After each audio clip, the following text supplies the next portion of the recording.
Howdy folks, Jake here with Banjo Ben once again, and for this week's tech tip we're going to be talking about how to install a armrest on your banjo. Now there's lots of different armrest types and banjo types to fit them. We're going to be talking about by far the most common. This is going to be for a 24 bracket banjo, and how you know it's 24, you just literally count these hooks. 1, 2, 3, 4, 5, 6, 7, etc. And this is 11-inch head for 24 bracket. That's the most common. That's kind of the Gibson Mastertone style. And so the armrest that fits these is what we call a bolt and bar type, which is this real nice nickel plated. Forgive the fingerprints, there are going to be a lot more on by the time I'm done. I'll wipe those off after. But it attaches by way of this bolt and bar. And so let me show you how that works. I've actually had several questions about this week alone. And sometimes you kind of take things for granted and you realize that there's a lot of information that just really isn't out there. And this might seem a little simple to some of you, but we're going to talk about it anyway because I do get the question a lot. So some of you may just skip right over this one. Others may find it helpful.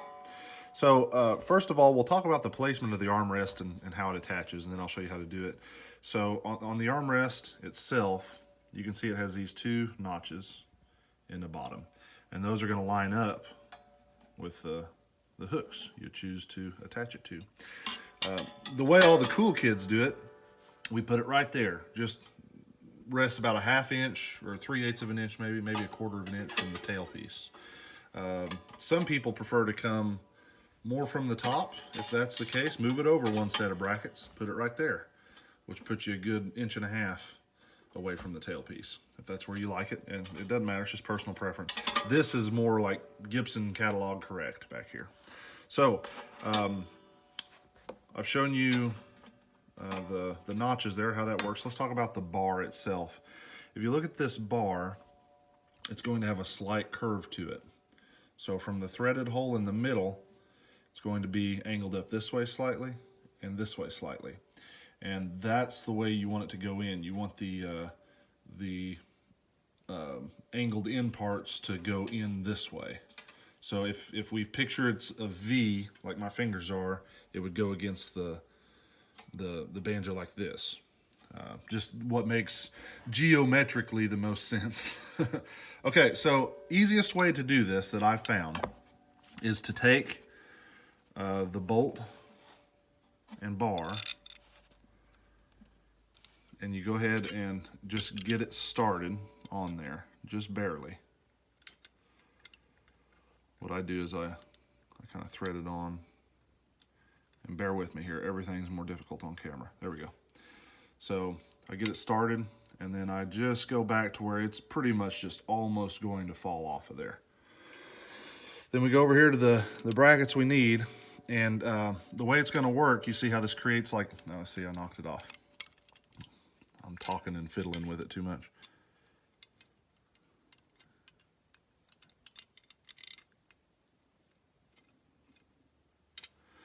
See how it creates kind of an open end setup here. I'm going to slide that under one hook, and then you kind of fidget around and get it to slide under the other hook the opposite way.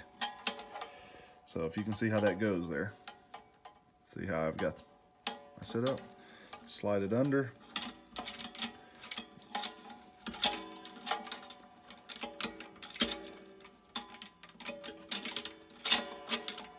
One way. Yeah, it won't turn loose now. There we go. Like I said, folks, everything is more difficult on camera.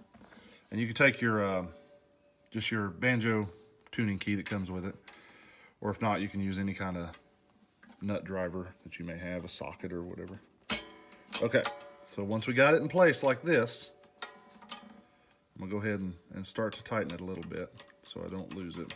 It's kind of delicate because you just got like one thread to hold that all together to make it fit usually. Okay, now we're home free. And when I say delicate, the mechanism isn't delicate, just putting it on is kind of tedious is more what I'm meaning.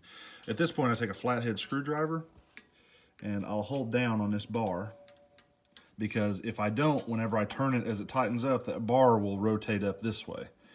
And it'll still attach that way, but I prefer to keep everything more level.